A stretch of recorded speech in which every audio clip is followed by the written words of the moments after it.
Philippiens chapitre 1, versets 27 à 30.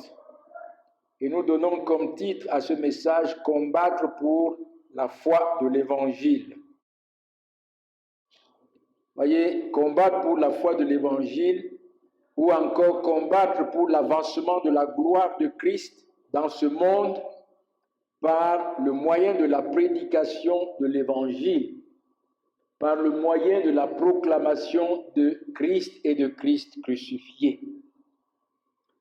C'est ce que nous voyons ici dans ces 4 versets où l'apôtre Paul exhorte les Philippiens à persévérer dans le combat pour la foi de l'Évangile, comme lui-même combattait dans sa prison à Rome. Vous voyez, il était dans les chaînes, mais l'Évangile n'était pas dans les chaînes. Et pour persévérer dans ce combat, et pour triompher dans ce combat, l'apôtre Paul donne certaines instructions ici aux frères de Philippe. Nous allons lire le texte. Il leur dit, « Seulement conduisez-vous d'une manière digne de l'évangile de Christ, afin que soit que je vienne vous voir, soit que je reste absent, j'entends dire de vous que vous demeurez ferme dans un même esprit, combattant d'une même âme pour la foi de l'Évangile, sans vous laisser aucunement effrayer par les adversaires, ce qui pour eux est une preuve de perdition, mais pour vous de salut.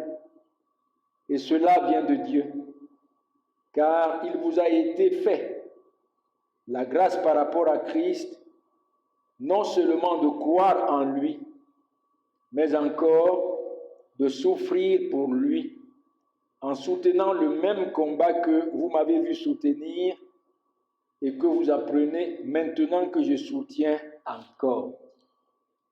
Voilà le texte. Et la première des instructions que l'apôtre Paul donne ici aux chrétiens de Philippe et aux chrétiens d'aujourd'hui, ici même dans notre ville de Bafoussam, il dit « Seulement conduisez-vous d'une manière digne de l'Évangile ». Ce qui veut dire quoi?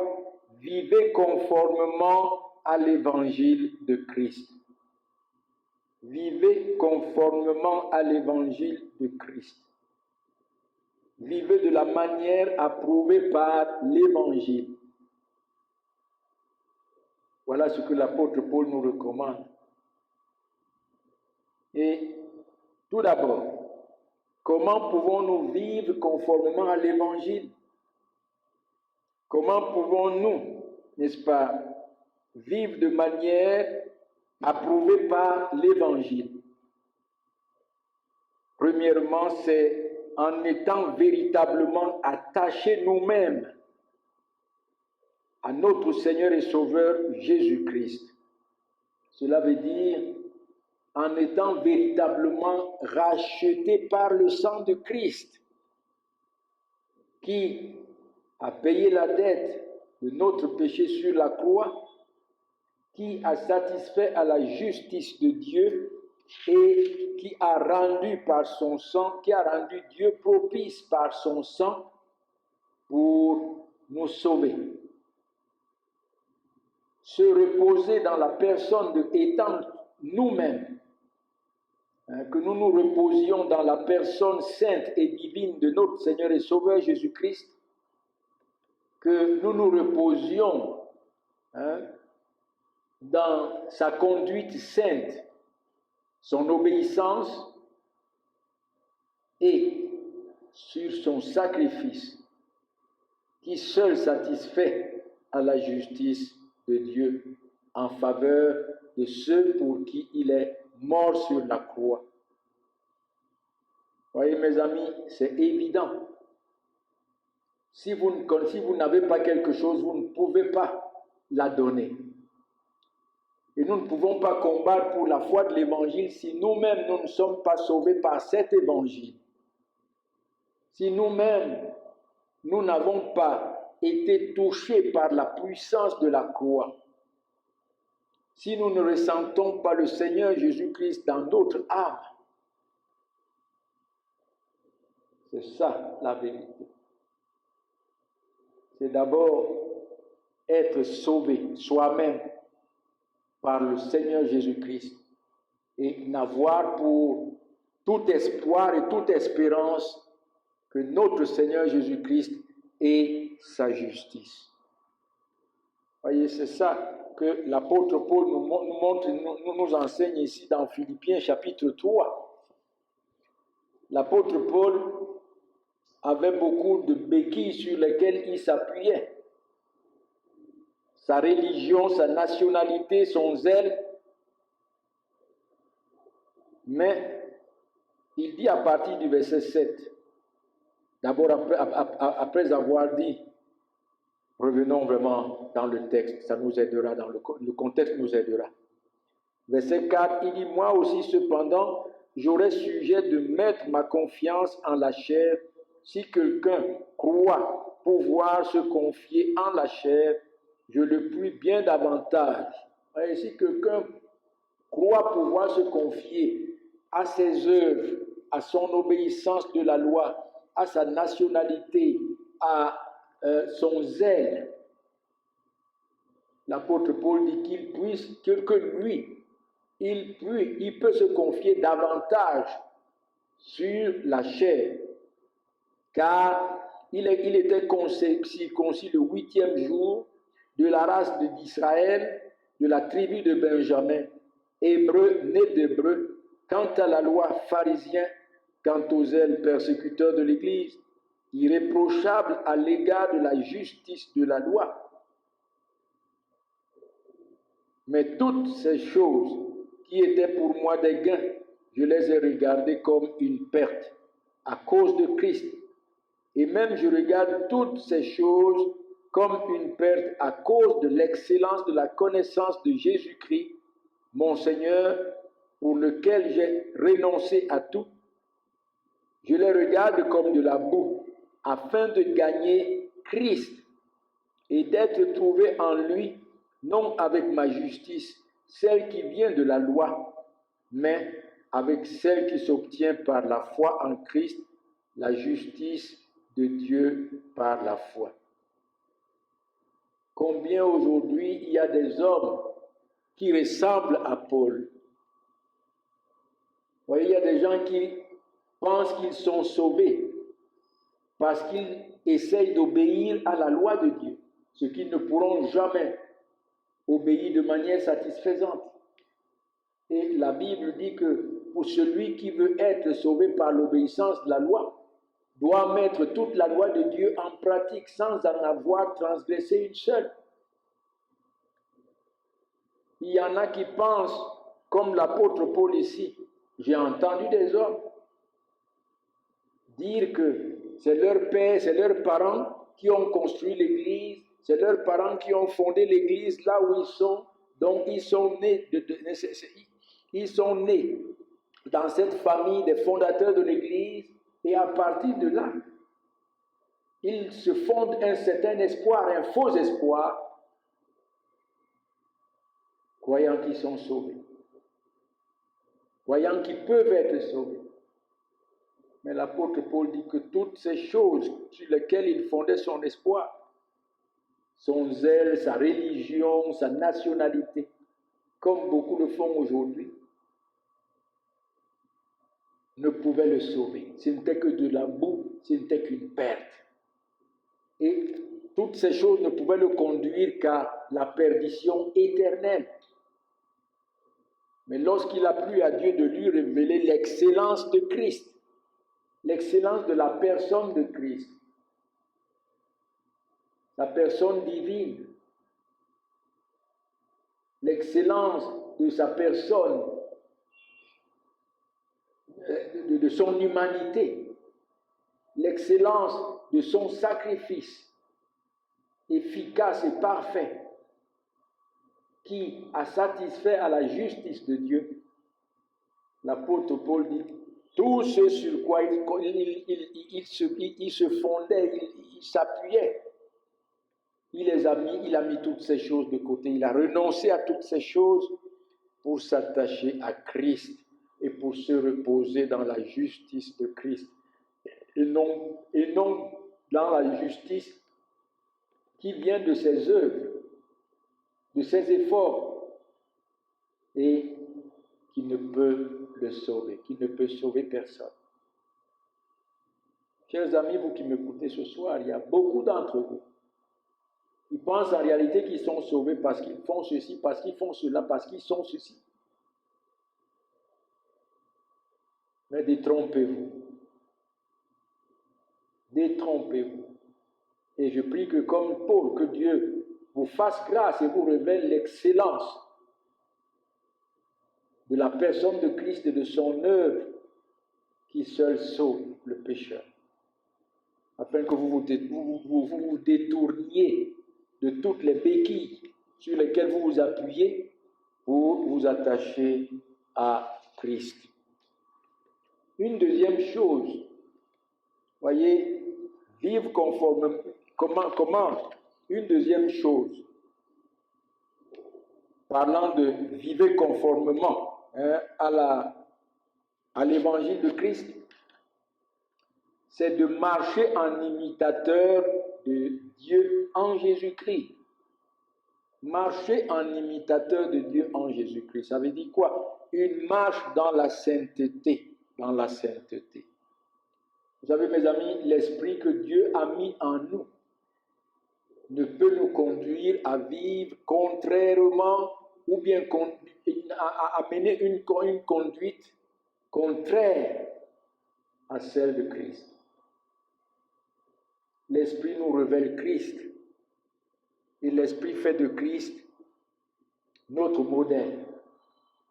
L'Esprit nous amène à marcher à l'image et à la ressemblance de notre Seigneur et Sauveur Jésus-Christ. Vous voyez, c'est cela, la vie de tous ceux que le Seigneur Jésus-Christ a rachetés. Il ne change pas de mode de vie.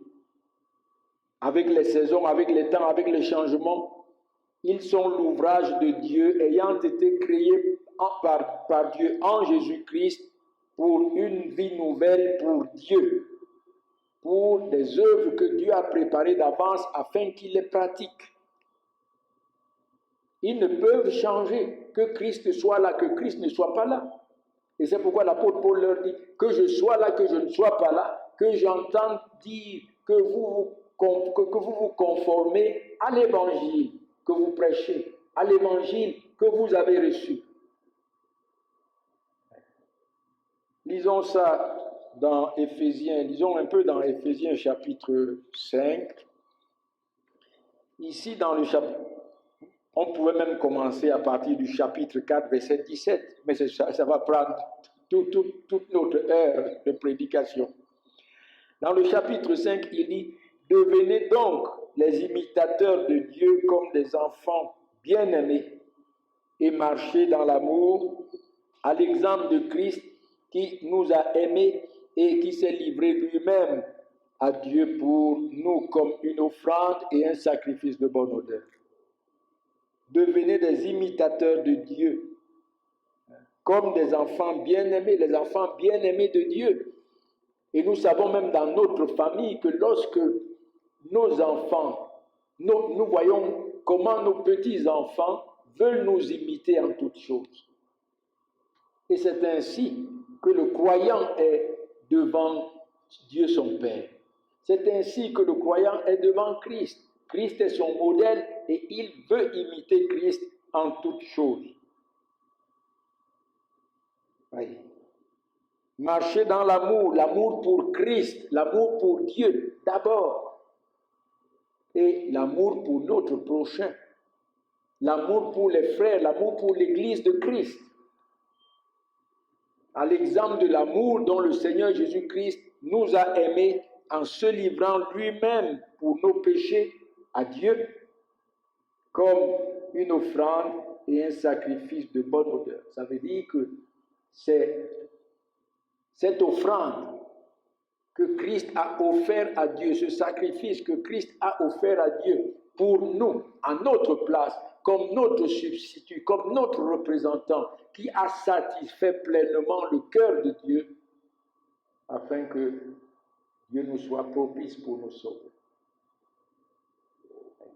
Et il dit que la débauche, ni aucune impureté, ni la cupidité ne soient même pas nommées parmi vous, ainsi qu'il convient à des saints. Que la débauche, l'impureté, la souillure, la marche dans le péché, dans la souillure, la cupidité, l'amour des richesses, ne soient même pas nommés parmi vous. Voyez, les enfants de Dieu, ils marchent dans la sainteté et ils marchent dans le contentement. Ils se contentent de ce que Christ leur donne. Ils se suffisent avec ce que Christ leur donne. Voyez. C'est ça, la vie des saints, ceux que Christ a sauvés. Verset 4, qu'on n'entende ni paroles grossières, ni propos insensés ou équivoques, choses qui sont contraires à la bienséance, qu'on entende plutôt les actions de grâce, car, sachez-le bien, aucun débauché ou impur ou cupide, c'est-à-dire idolâtre, n'a d'héritage dans le royaume de Christ et de Dieu. Que personne ne vous séduise par des vains discours, car c'est à cause de ces choses que la colère de Dieu vient sur les fils de la rébellion. N'ayez donc aucune part avec eux. Que personne ne vous séduise. Vous voyez, il y a des prédicateurs comme moi qui prêchent que la grâce de Dieu est irrévocable. Ça veut dire que si Dieu vous a fait grâce, il vous a fait grâce une fois pour toutes, quelle que soit la manière dont vous vous conduisez. Et c'est même pour cela que dans beaucoup d'églises aujourd'hui, on ne veut même pas faire mention de la grâce de Dieu. On vous dit la grâce de Dieu conduit au péché. Malheureusement, c'est un message diabolique. Et dans sa ruse, n'est-ce pas, le diable prend le fondement du salut qui est la grâce de Dieu, la source du salut qui est la grâce de Dieu, pour en faire un objet de condamnation dans la bouche de certains, que Dieu a laissé à eux-mêmes, que Dieu a aveuglé pour ne pas voir briller la gloire de sa grâce sur la face de Christ, de son Fils Jésus-Christ. Voyez mes amis, que personne ne vous séduise qu'un chrétien peut marcher dans le péché. L'apôtre Paul dans Romains 6 dit, pécherions-nous pour que la grâce de Dieu abonde? Dirons-nous devant les hommes que nous sommes objets de la grâce de Dieu en vivant dans le péché? Absolument pas. Et c'est pourquoi au verset 8 ici, il dit, autrefois vous étiez ténèbres et maintenant vous êtes lumière dans le Seigneur. Marchez comme des enfants de lumière, car le fruit de la lumière consiste en toutes sortes de bonté, de justice et de vérité. Examinez ce qui est agréable au Seigneur et ne prenez pas part aux œuvres infructueuses des ténèbres, mais condamnez-les. Voilà, mes amis, ce que c'est de vivre conformément à l'Évangile. Premièrement, être assuré qu'on est sauvé soi-même. Et deuxièmement, vivre ce salut que nous avons reçu en Jésus-Christ. Voyez, nous pouvons dire aux hommes, nous sommes sauvés. Mais les hommes verront le contraire par notre vie. Ou bien ils confirmeront à travers notre vie que nous sommes sauvés. Une deuxième chose que nous voyons donc ici, une deuxième instruction, l'apôtre Paul dit, demeurez unis dans un même esprit et dans une même âme et combattez pour la foi de l'Évangile. Toujours dans le verset 1, n'est-ce pas? Où est-ce que je suis là? Revenons dans Philippiens. Toujours dans le verset 27. Il dit que je sois absent, que je sois présent, que je vienne ou que je sois absent, que j'entende que vous vous conduisez, que vous demeurez ferme dans un même esprit, combattant d'une même âme pour la foi de l'Évangile. Et dans Amos chapitre 3 et le verset 3, il est écrit, deux hommes marchent-ils ensemble sans être concertés? Vous voyez, mes amis, nous ne pouvons pas, aucune église locale ne peut combattre efficacement pour la foi de l'Évangile s'ils ne sont pas unis dans un même esprit. S'ils ne sont pas unis comme une même âme, dans une même âme. Oui. Et dans Éphésiens chapitre 4, versets 1 à 6, il est écrit, voici le fondement de l'unité des enfants de Dieu. Verset 1, il dit, je vous exhorte donc, moi le prisonnier dans le Seigneur, à marcher d'une manière digne de la vocation qui vous a été adressée, à marcher d'une manière digne de l'appel que le Seigneur vous a adressé. Marchez en toute humilité et en toute douceur, avec patience, vous supportant les uns les autres avec amour, vous efforçant de conserver l'unité de l'esprit par le lien de la paix. Et en quoi et comment sommes-nous unis? Verset 4, il y a un seul corps, nous sommes unis tous dans un seul corps, l'Église de Christ. Voyez, le Seigneur nous a sauvés et il nous a unis dans son corps. Nous sommes tous unis dans le corps de Christ par les liens du Saint-Esprit, par le lien du Saint-Esprit. Non seulement il y a un seul corps, mais un seul esprit. Vous voyez, c'est l'esprit qui nous révèle Christ. C'est l'esprit qui nous révèle les choses de Dieu. Et si nous avons le même esprit, comme il dit ici, il y a un seul esprit. Si nous avons le même esprit, nous allons voir et nous allons comprendre Christ de la même manière. Nous allons comprendre les choses de Dieu de la même manière. Nous allons les voir de la même manière. Nous aurons les mêmes visions. Nous aurons les mêmes objectifs concernant la gloire de Christ, l'avancement de la gloire de Christ et le salut de son peuple. Parce qu'il y a un seul esprit qui nous révèle ces choses. Mais si nous avons une compréhension contradictoire, des visions contradictoires, ce n'est plus l'Esprit de Dieu. Certainement, les uns sont animés par l'Esprit de Dieu et les autres par un autre esprit. Comme aussi vous avez été appelés à une seule espérance. Vous voyez, l'espérance, c'est cette certitude, cette conviction, cette assurance que les promesses de Dieu en Jésus-Christ se sont accomplies pour notre salut et pour notre héritage éternel dans la gloire. Mais cette espérance, c'est qui? En qui ces promesses se sont-ils accomplies? Christ. C'est lui qui est notre espérance. Vous voyez, tous les enfants de Dieu, les véritables enfants de Dieu, ils sont unis dans une seule espérance. Ça veut dire que ils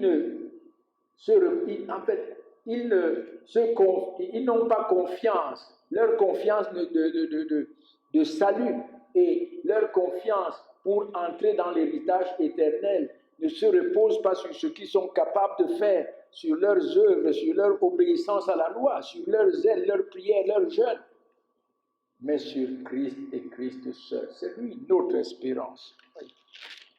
Il dit par votre vocation, il y a un seul Seigneur, le Seigneur Jésus-Christ. C'est lui le Seigneur des cieux et de la terre. Et c'est lui que nous confessons par le même esprit. Vous voyez, la Bible dit dans 1 Corinthiens chapitre 12, il dit, Hein, là où il y a l'esprit, disons-le, je n'ai pas... J'espère que je vais le voir pour ne pas écorcher ce message. Voilà. Verset 3, 1 Corinthiens chapitre 12. Il dit, c'est pourquoi je vous déclare que personne, s'il parle par l'Esprit de Dieu, ne dit Jésus-Christ est anathème. Et que personne ne peut dire Jésus est le Seigneur si ce n'est pas le Saint-Esprit. Nous ne pouvons pas blasphémer le nom de notre Seigneur Jésus-Christ si c'est par son Esprit. Si c'est son esprit qui nous possède, si c'est son esprit qui nous anime. Et nous ne pouvons pas dire le Seigneur, que Jésus-Christ est Seigneur si ce n'est pas son esprit qui nous le révèle. Et tous ceux qui sont sauvés par son sang, voyez, ils confessent le même Christ, le même Seigneur. Le même Seigneur. Revenons dans Philippiens, dans Éphésiens chapitre 4, pour terminer dans cette unité de la foi. Il y a une seule foi. Et la foi, c'est quoi? C'est la révélation de Christ dans le cœur. Et là, nous revenons encore à Christ. C'est le même Christ qui est révélé au cœur de tous les enfants de Dieu. C'est lui seul. L'apôtre Paul dit, il s'appuyait sur beaucoup de béquilles qu'il a considérées comme une pète, comme de la boue, mais à cause de la connaissance de l'excellence de Christ. Vous voyez, l'Esprit révèle à tous ceux que Christ a sauvés l'excellence de Christ. Il leur révèle Christ dans leur cœur, afin de leur donner de faire confiance, de se reposer en toute confiance et en toute espérance, à fonder tout leur espoir et toute leur confiance dans le Seigneur Jésus-Christ. Et il continue encore à dire, un seul baptême. Il y a un seul baptême dans lequel nous sommes unis. Il ne parle pas ici du baptême d'eau, mais il parle de la mort de Christ.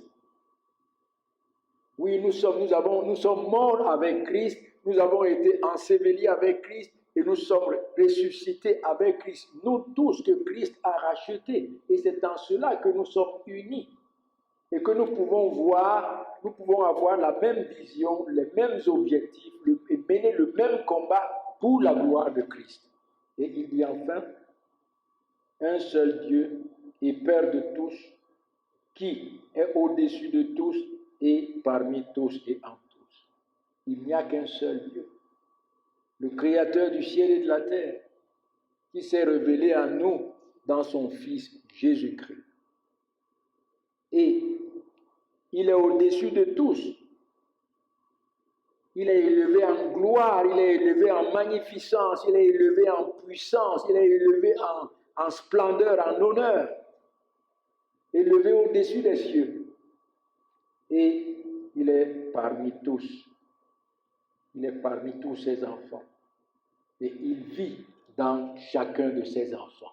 C'est pourquoi l'Église est le temple du Dieu vivant, en esprit.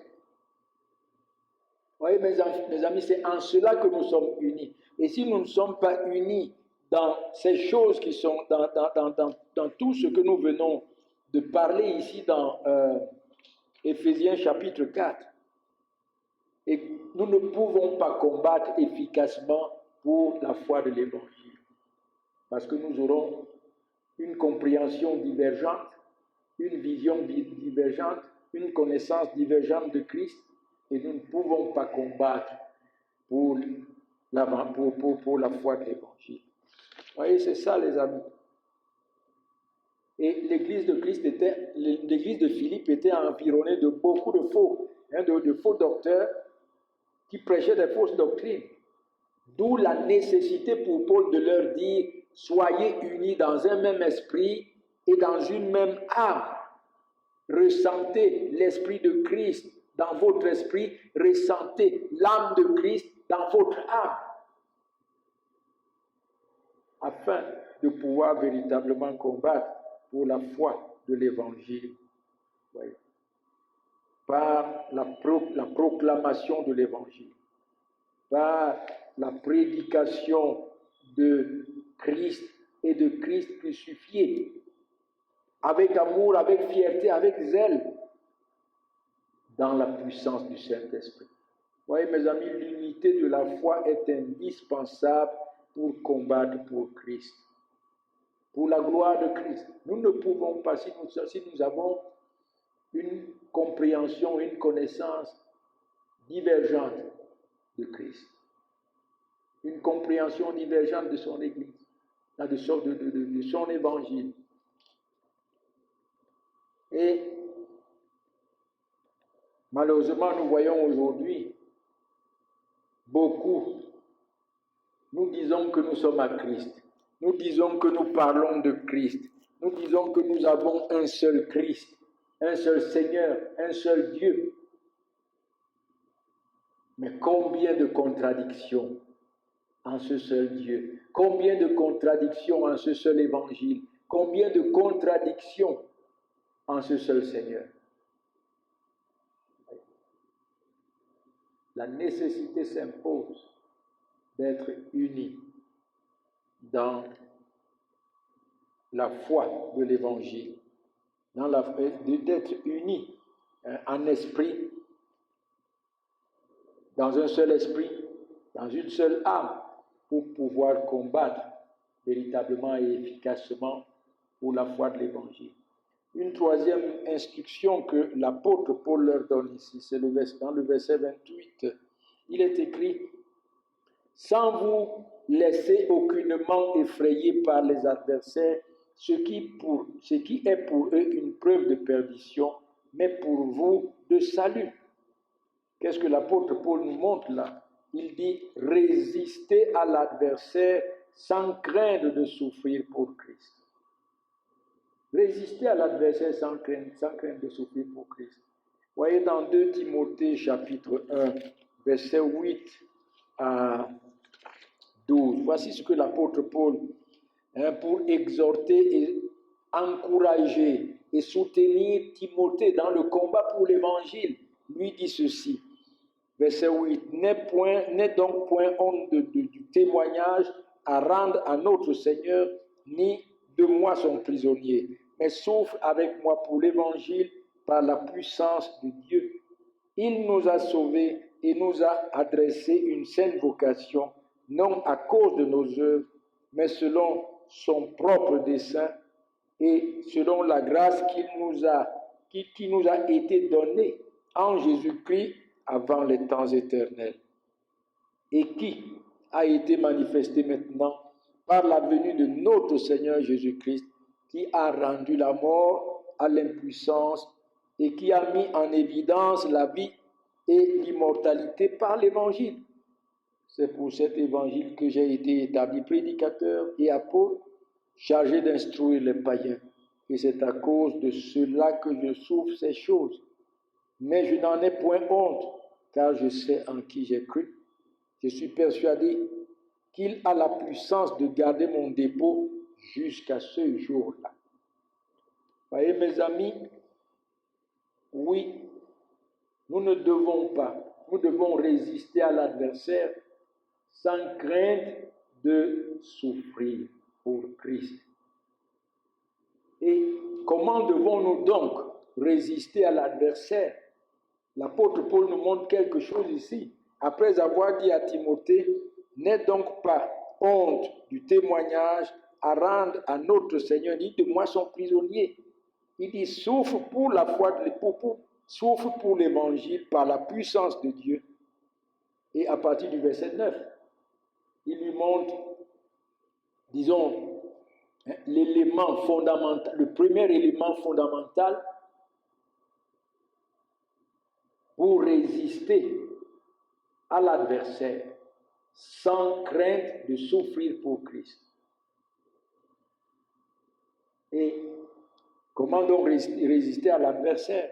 C'est en établissant la saine doctrine par la prédication de l'évangile.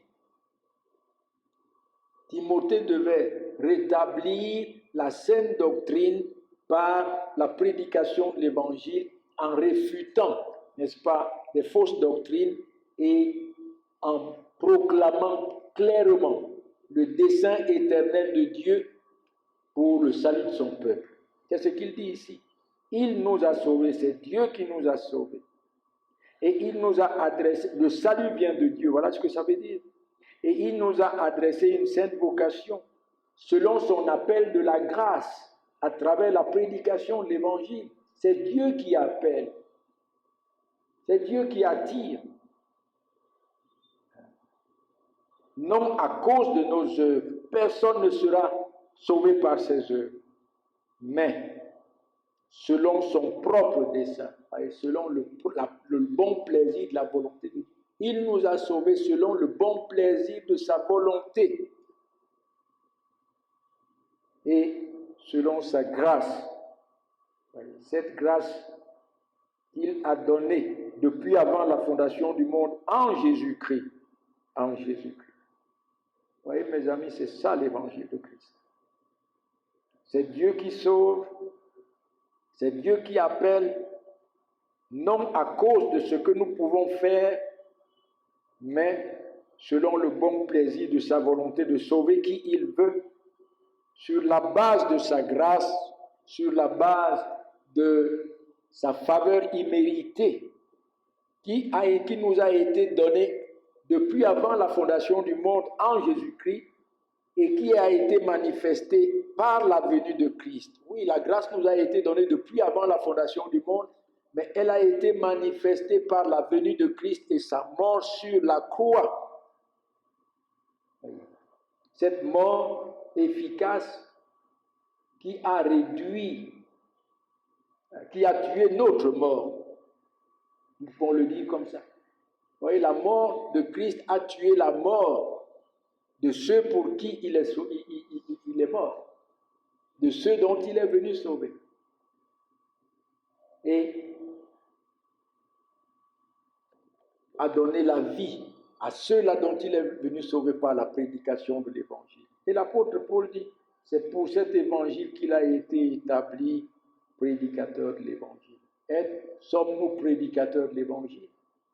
Voici le seul et unique message que nous devons prêcher. Et nous ne devons pas avoir honte de cela. Parce que il s'agit de la gloire de Christ. Et c'est pourquoi il dit, je sais en qui j'ai cru. Il était dans sa prison, mais il n'avait pas honte parce qu'il savait en qui il a cru. Il s'agissait de la gloire de Christ. Il s'agissait de la gloire de Christ. Christ qui le gardait dans ses mains.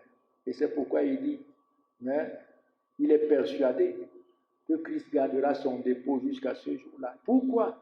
Parce qu'il était gardé dans la main de Christ.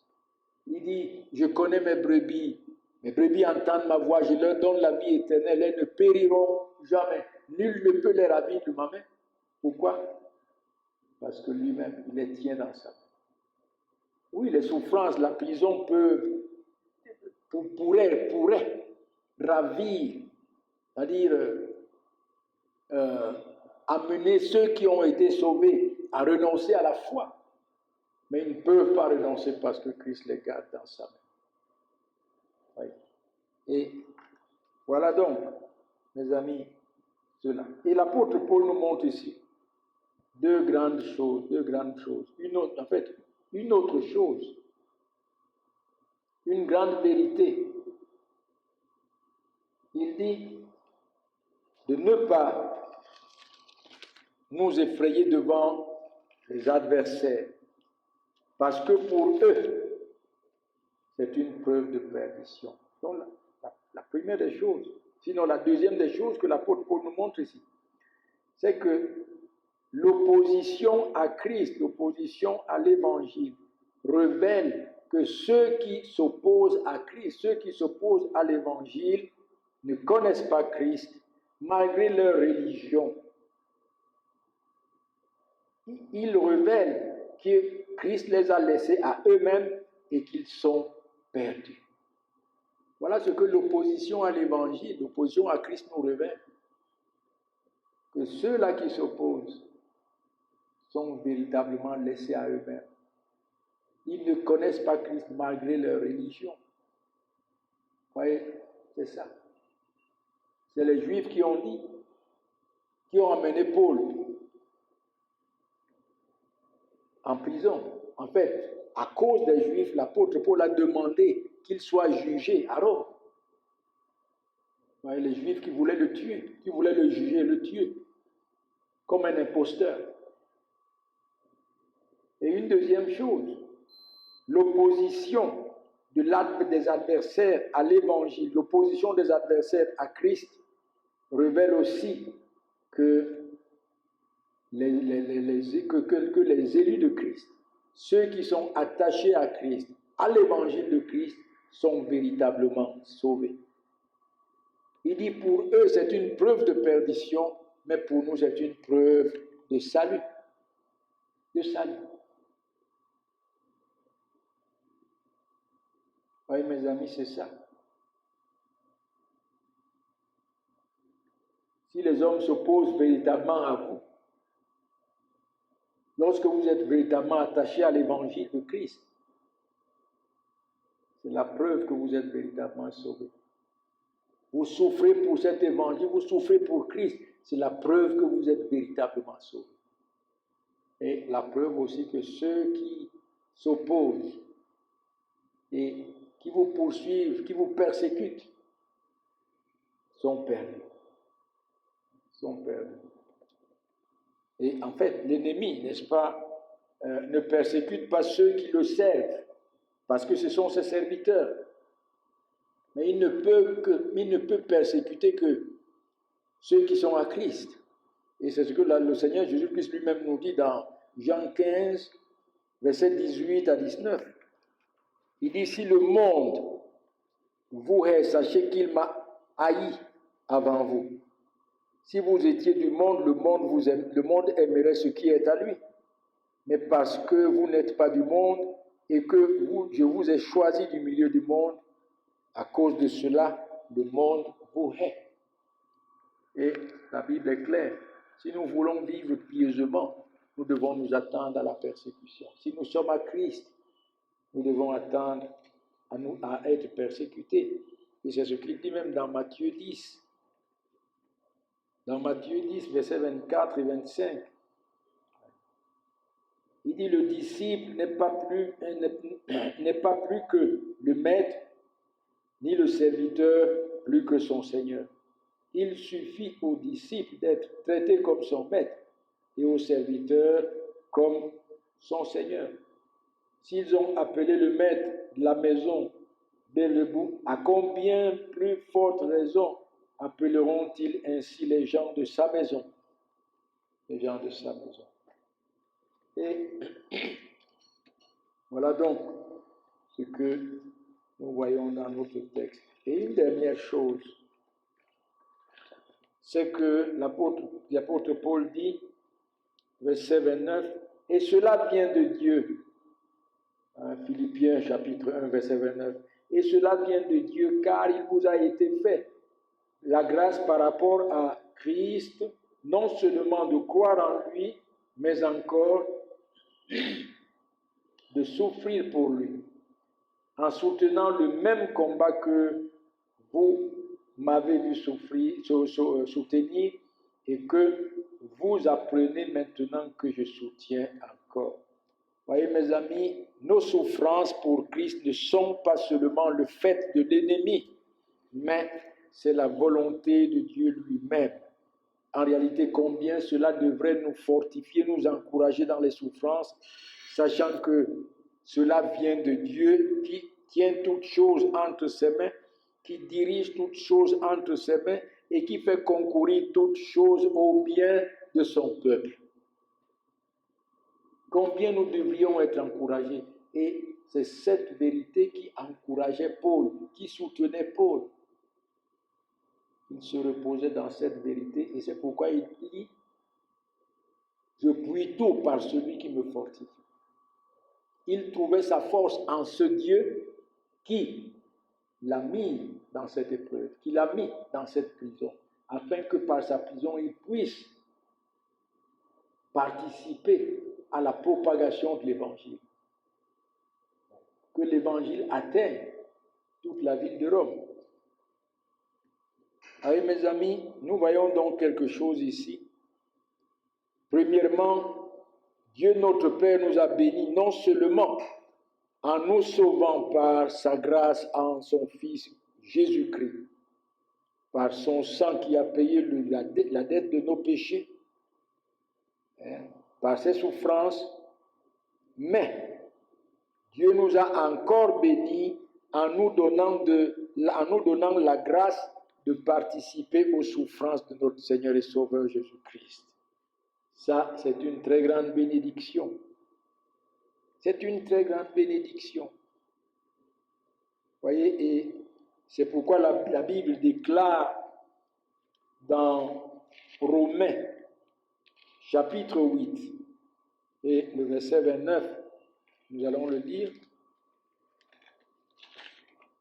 Il est écrit: car ceux qu'il a connus d'avance, ça veut dire que ceux qu'il a aimés d'avance, dans sa grâce en Jésus-Christ, depuis avant la fondation du monde, dans sa grâce en Jésus-Christ, il les a aussi prédestinés à être semblables à l'image de son Fils, afin que son Fils soit le premier-né de beaucoup de frères. Vous voyez, le Seigneur nous a bénis non seulement en nous sauvant et en nous donnant l'héritage, la gloire éternelle, mais aussi il nous a bénis en nous donnant de participer par sa grâce aux souffrances de notre Seigneur et Sauveur Jésus-Christ. Il nous a prédestinés à être semblables à l'image de notre Seigneur. Quelle grande bénédiction!